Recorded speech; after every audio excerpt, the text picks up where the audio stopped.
Hai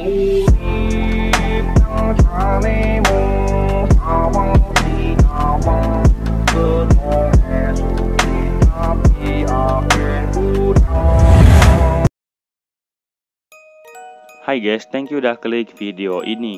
Apa kabar buat kalian semua? Semoga kabarnya baik-baik saja, diberikan kesehatan, dilancarkan rezekinya, dan dimudahkan segala urusannya.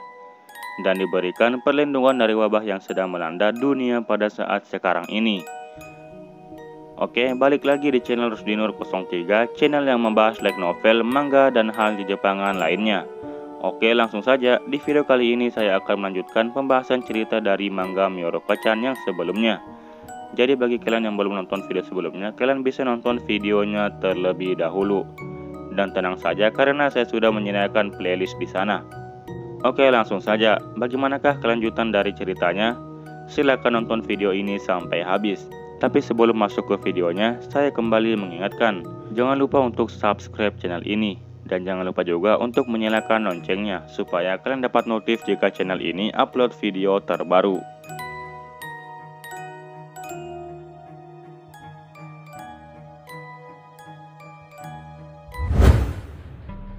Panel cerita diawali dengan memperlihatkan Hana yang baru bangun tidur di kamarnya. Hana terheran karena jam alarmnya macet lagi di jam 3 pagi. Tapi Hana tidak memperdulikan hal itu. Hana kemudian memasang jepit rambutnya dan kemudian pergi ke meja makan buat menyantap pancake yang dimasak oleh ibunya. Tapi sebelum makan, tentu saja dia tidak lupa buat memfotonya terlebih dahulu. Kemudian foto itu dia kirim ke Miko dan menanyakan pendapat Miko tentang pancake miliknya. Miko membalas kalau pancake-nya itu kebanyakan. Oh iya, di sini Hana juga sudah buat janji bakalan ketemuan dengan Miko. Ibu Hana kemudian menanyakan apakah pancake yang ia masak sudah cukup buat Hana. Dan Hana cuma ngeiyain. Saat Hana telah memakai pakaian rapi dan hendak pergi ketemuan sama Miko, dia berhenti di dekat pintu keluar. Dia terheran kenapa lampunya mati lagi, padahal baru diganti kemarin. Tapi lagi-lagi Hana tidak mempedulikan hal itu. Dan Hana pun berpamitan kepada ibunya. Oh iya, Hana tuh tinggal di apartemen, bukan di rumah pribadi. Di saat perjalanan, Hana digonggongin sama anjing tetangga, yang tentu saja ada sebabnya. Tapi Hana cuma menganggap kalau anjing itu lagi bersemangat.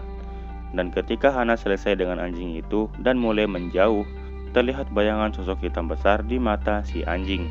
Dan terlihat sosok besar itu berada di sebelah kanan Hana. Di sini makhluk itu menangkap seekor makhluk kecil dengan kuku panjangnya. Tapi makhluk kecil itu berhasil lolos dan melompat ke dadanya Hana.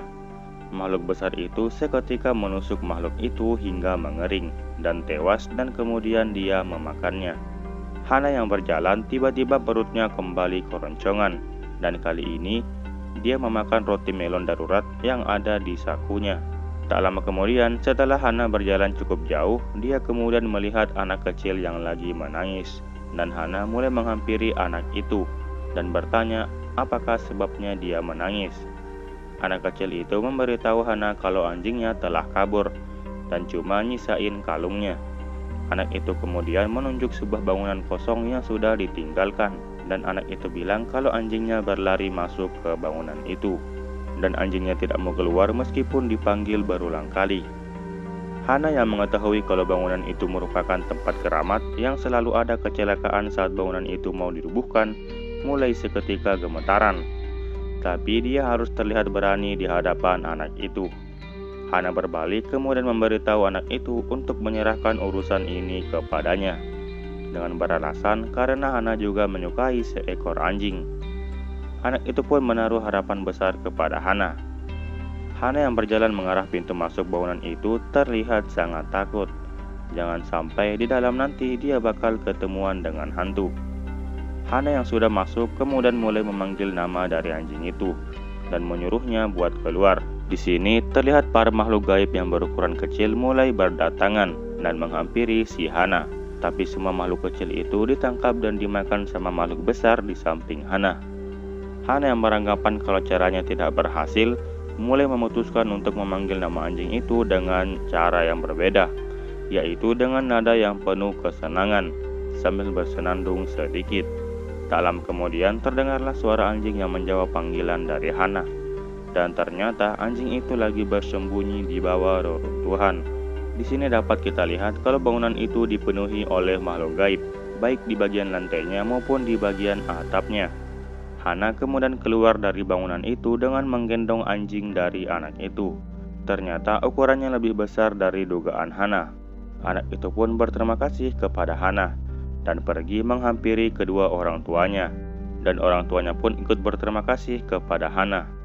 Hana yang melihat anak itu dan keluarganya sudah menjauh, mulai menghela nafas sambil menyandarkan tangannya ke tiang listrik dan memikirkan tentang kejadian menyeramkan yang dia alami barusan.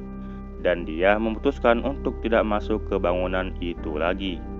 Tak lama kemudian sampailah Hana ke tempat Miko, yaitu di stasiun kereta.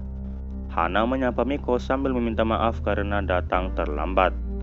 Miko tentu saja terkejut dengan makhluk yang mengikuti Hana dari belakang. Makhluk itu menjadi sangat besar dan penampilannya pun tambah menyeramkan. Miko kemudian bertanya kepada Hana, kok bisa dia terlambat? Hana akhirnya menceritakan alasannya kalau dirinya sempat membantu anak kecil yang mencari anjingnya. Miko kemudian menanyakan di mana anjingnya kabur. Hana menjawab kalau anjingnya kabur ke bangunan berhantu itu. Miko tidak habis pikir kok bisa Hana menarik perhatian dari makhluk gaib besar dan menyeramkan seperti itu. Dan tak lama kemudian ternyata bangunan berhantu itu akhirnya berubah menjadi toko kue yang ramai dikunjungi sama orang-orang. Karena penunggu yang ada di sana sudah dilahap habis oleh makhluk gaib yang ngikutin Hana. Panel cerita pun berpindah ke Miko dan Hana yang telah sampai di tempat tujuan. Yang awalnya Miko berencana buat nonton film bareng Hana, tapi malah pergi ke kuil. Dan Miko beralasan kalau bioskop yang dimaksud telah tutup karena hari libur. Hana baru tahu kalau bioskop juga mempunyai hari libur. Hana kemudian menanyakan alasan Miko mengajaknya pergi ke kuil. Miko bilang bakalan asyik kalau sesekali datang ke tempat suci. Hana juga ternyata merasa demikian. Sebenarnya alasan Miko ke kuil tentu saja buat menghilangkan makhluk menyeramkan yang terus mengikuti Hana. Di sini Miko juga kurang yakin apakah kuilnya bisa membantu atau tidak, karena di sana tidak terlihat seorang pun. Tapi apa salahnya buat dicoba? Mereka berdua kemudian berjalan menuju kuil itu dan menyumbangkan koin 5 yen ke kuil itu, kemudian membunyikan loncengnya. Dan masing-masing dari mereka pun mulai berdoa. Di sini Hana meminta agar dirinya bisa mendapatkan banyak makanan yang enak. Sementara Miko, dia berdoa sebanyak 3 kali agar makhluk di belakang Hana cepat-cepat menghilang. Dan tentu saja Miko juga berdoa supaya dirinya juga diberikan pertolongan. Miko sangat berharap agar doanya itu bisa cepat terkabul. Hana yang melihat Miko berdoa sangat lama mulai kepo dengan apa yang diminta Miko kepada sang dewa sambil tersenyum. Miko menjawab kalau dia meminta kesehatan.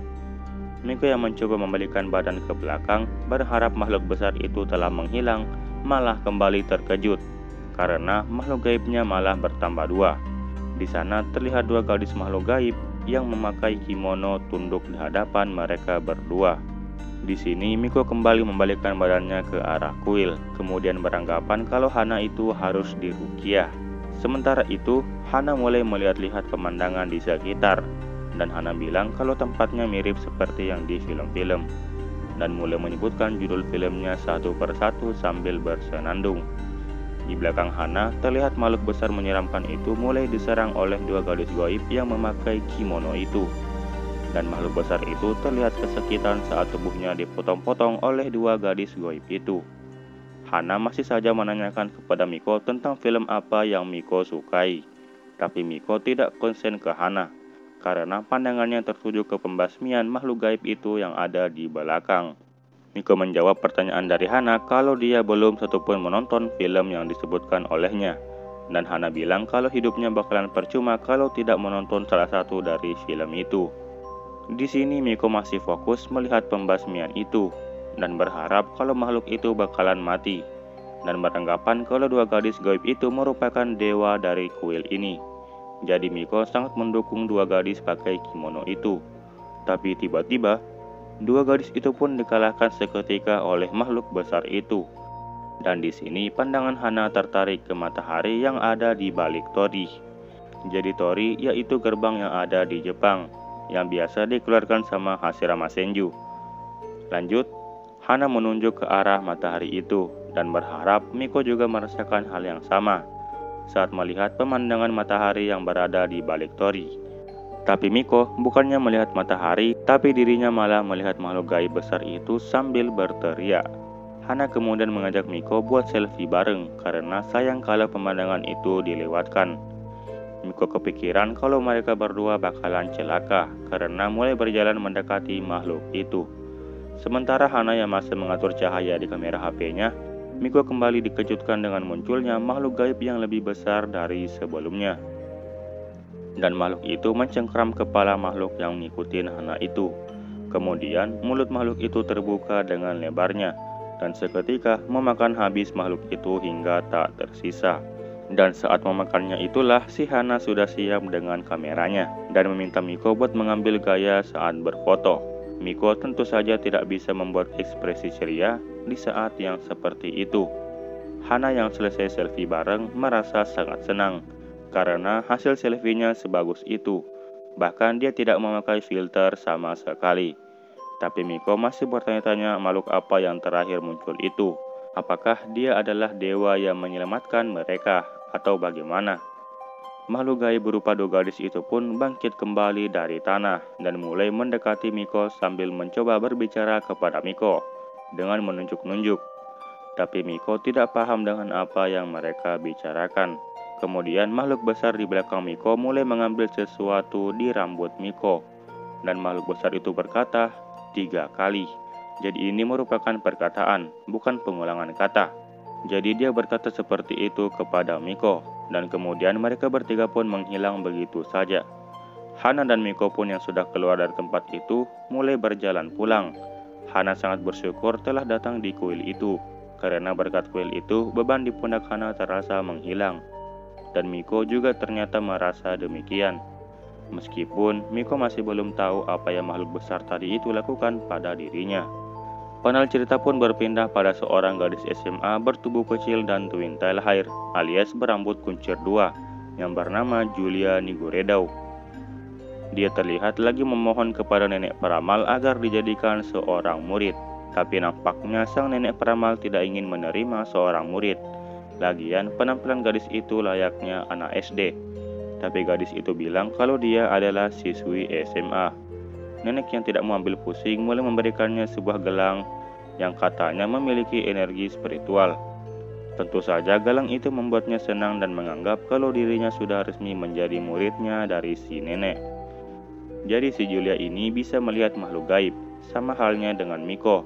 Tapi bedanya, Miko baru bisa melihat mereka di usianya yang SMA, sedangkan Julia dia bisa melihat mereka sejak masih kecil. Jadi Julia juga sering dibully di sekolahnya karena dia suka ngomongin tentang hantu. Karena itulah dia berjuang ingin menjadi terkenal dengan menjadi pemburu hantu atau semacamnya, sehingga dapat membuat orang lain iri kepadanya. Tapi saat kedua kalinya Julia mengunjungi toko dari si nenek, tokonya malah tutup permanen dan Julia menanyakan penyebab tutupnya toko itu kepada orang sekitar. Orang sekitar itu bilang kalau sang nenek katanya terpaksa mengakui batas kekuatannya dan menambahkan kalau pengunjung terakhir dari si nenek merupakan 2 orang perempuan SMA. Dan secara kebetulannya lagi, 2 perempuan itu berada tepat di depan toko si nenek. Tapi kali ini mereka kecewa karena tokonya sudah gulung tikar. Julia terkejut karena mereka berdua ternyata adalah murid dari kelas sebelah. Nah, di sini Hana sempat ngegibahin si nenek. Kalau wajar saja tokonya gulung tikar karena galangnya yang jelek dan mudah hancur. Julia yang mendengar itu tentu saja geram mendengar omongan itu keluar dari mulut Hana. Karena akibat dari 2 perempuan itu, maka si nenek harus gulung tikar buat selamanya. Saat Hana mulai berlari buat pergi membeli roti berbentuk pantat, Miko kemudian membuat Hana kaget dengan berteriak kalau ada kecoa di balik kakinya Hana. Padahal nyatanya tidak ada, dan alhasil Hana pun selamat dan hampir menabrak makhluk gaib yang berdiri di depannya. Hana menjadi kesal karena Miko menjahilinya. dan Miko hanya meminta maaf dengan beralasan kalau trotoarnya telah menipu penglihatannya. Julia yang melihat kejadian itu tentu saja membuatnya terkejut kalau gadis berambut hitam itu juga bisa melihat wujud dari mereka. Latar pun kemudian berpindah di gedung olahraga, di mana Julia menghampiri Miko dan memintanya untuk membantunya bersih-bersih di gudang alat olahraga. Dan setelah bersih-bersih, di sini Julia mulai membuka pembicaraan dengan perkenalan terlebih dahulu. Kemudian Julia bilang kalau dia selalu mengawasi Miko dan mengatakan kalau Miko itu sama seperti dirinya. Miko terheran dengan ucapan dari Julia. Kemudian terdengar bola basket yang telah dirapikan sama Miko mulai bergerak sedikit, dan itu membuat Miko berbalik melihat bola itu. Dan Miko melihat beberapa makhluk gaib yang berukuran kecil itu sedang mengerubungi bola basket itu. Julia kemudian memberitahu Miko kalau dirinya juga sudah menyadari kalau Miko ternyata juga bisa melihat wujud dari mereka. Dan ternyata Julia sudah merencanakan semuanya dari awal, yaitu sejak Julia mengawasi gerak-gerik Miko selama beberapa hari, dan sambil melihat cara Miko mengalihkan pandangannya dari makhluk gaib itu. Jadi Julia memiliki pengetahuan kalau makhluk gaib itu suka tempat yang lembab dan suka memulung barang yang berkilauan. Jadi Julia menyebarkan tutup botol kayak tutup botol teh sosro di dalam gudang alat olahraga itu, yaitu agar memancing makhluk-makhluk gaib kecil itu agar dia keluar dari persembunyiannya. Dan Julia menjelaskan kalau Miko tidak usah merahasiakan kemampuan melihatnya, karena dirinya juga sama, yaitu bisa melihat wujud dari mereka. Miko masih bertanya-tanya maksud dari Julia sambil ketakutan. Jadi di sini Miko sebenarnya melihat sesuatu. Nah, Julia yang sudah mulai kesal karena Miko gak mau ngaku mulai menunjuk makhluk kecil itu sambil berkata kau pasti bisa melihat mereka. Tapi Miko malah pergi ke belakang Julia sambil beralasan kalau ada kecoa di ruangan itu. Julia menjadi semakin kesal dengan tindakan Miko karena dirinya seakan-akan tidak dianggap dan tidak layak berbicara kepada dirinya. Julia lagi-lagi mengulangi perkataannya, kalau gak mungkin Miko tidak melihat wujud dari mereka. Miko masih beralasan kalau mungkin yang dimaksud Julia adalah seekor kecoa sambil merinding ketakutan. Padahal di dekat mereka berdua terlihat jelas makhluk gaib besar berkepala kotak lagi menatap mereka berdua. Miko kemudian menyadari kalau Julia hanya bisa melihat makhluk yang kecil, tapi ia tidak bisa melihat makhluk yang besar, yang jelas-jelas lagi duduk di sampingnya Julia. Julia yang semakin dan semakin kesal dengan tindakan Miko, kini mulai mengarahkan tangannya di hadapan Miko, sambil menunjukkan gelang pemberian dari mama si peramal, dan dia mengaku sebagai murid pertama dari beliau, yang mempunyai kemampuan dapat mengusir makhluk halus apapun yang ada di hadapannya. Tapi tiba-tiba, gelang yang dipakai oleh Julia menjadi putus seketika, dan bolanya berserakan di mana-mana, dan itu membuat Julia sedikit shock. Dan tentu saja makhluk gaib besar itu pun beranggapan kalau Julia dapat melihat wujudnya. Miko yang melihat kejadiannya semakin gawat mulai memikirkan cara buat menyelamatkan Julia agar tidak ketahuan. Sementara itu, Julia yang masih terkejut dan terheran-heran mulai menanyakan mengapa gelang pemberian dari sang mama malah putus tanpa diketahui penyebabnya. Dan akibatnya, Julia sudah tidak dapat mengusir mereka lagi. Miko yang tidak punya pilihan lain, dia pun mulai mengunci leher Julia dengan kuncian dari pegulat yang ia nonton di HP-nya waktu itu. Di sini, Miko yang ketakutan mulai mengambil alasan kalau inilah hukuman bagi anak yang nakal, sambil memohon maaf yang sebesar-besarnya kepada Julia di dalam hatinya. Dan alhasil, kuncian itu berhasil membuat Julia tidak bisa bernafas dan kemudian tak sadarkan diri. Latar pun kemudian berpindah di ruang UKS. Di ruang UKS terlihat Julia yang tampaknya sudah siuman, dan Miko bersyukur karena melihat Julia yang sudah siuman. Dan kemudian Miko mulai menyapa Julia. Tapi reaksi dari Julia yang baru siuman malah ketakutan dan mengatakan kalau Miko adalah seorang pembunuh. Miko bilang kalau kamu tidak mati. Di sini Miko sudah memahami kalau Julia tidak bisa melihat makhluk yang besar, tetapi makhluk lainnya masih bisa dia lihat. Di sini Miko juga sebenarnya sangat bersyukur karena ada orang lain selain dirinya yang bisa melihat wujud dari mereka. Jadi Miko bisa curhat satu sama lain kepadanya. Miko yang berniat ingin menceritakan tentang makhluk besar tadi mulai kembali mengurungkan niatnya. karena mungkin saja itu bukanlah ide yang bagus. Miko di sini sangat bersyukur karena mereka berdua masih bisa selamat. Miko kemudian berdiri dan hendak pergi. Tapi sebelum pergi, Miko membuat raut wajah yang seakan-akan dia menyesal dan meminta maaf kepada Julia karena sudah menyakitinya. Kemudian Miko pun menutup gordennya dan mulai pergi menjauh dari ruangan itu. Julia yang melihat raut wajah Miko saat meminta maaf malah salah kaprah. Seakan-akan Miko sedang mengancam dirinya sambil membuat raut wajah yang menyeramkan. Julia menjadi sangat ketakutan dan menutup wajahnya dengan bantal, sehingga membuat petugas UKS menjadi bingung. Lalu latar pun berpindah di lorong kelas, di mana Hana menanyakan ke Miko kalau apakah dia telah membunuh cewek dari kelas 2 itu. Miko bilang kalau dia tidak membunuhnya. Panel cerita pun kemudian berpindah di jembatan penyeberangan, di mana Miko terlihat lagi menunggu Hana yang lagi belanja pakaian. Kemudian Hana mengirim pesan kepada Miko dan meminta Miko untuk tukeran foto dalaman yang tadi mereka beli. Miko tentu saja menolaknya karena punyanya lebih kecil daripada milik Hana. Miko kemudian melihat sosok bayangan hitam yang lagi duduk di tepi jembatan penyeberangan. Sosok itu terlihat seperti seorang nenek tua dengan wajah yang menyeramkan dan juga berambut panjang. Miko yang berniat untuk melewati sosok itu, seketika tangannya digenggam oleh sosok itu sambil meremas-remas tangan dari Miko dan kemudian berkata, 4. Miko sangat ketakutan saat mengetahui tangannya dipegang oleh sosok itu, tapi ternyata sosok itu adalah manusia asli, yaitu seorang nenek tua renta yang sedang tersesat. Singkat cerita, Miko kemudian menggendong nenek itu dan mengantarnya sampai di rumahnya. Miko yang keseringan melihat makhluk gaib jadi sulit membedakan yang mana manusia asli dan bukan manusia. Dan saat sampai di rumahnya, terlihat anak dari nenek itu yang menghampiri sang nenek dengan perasaan yang amat sangat khawatir, sambil mengantarkan gigi palsu milik ibunya itu.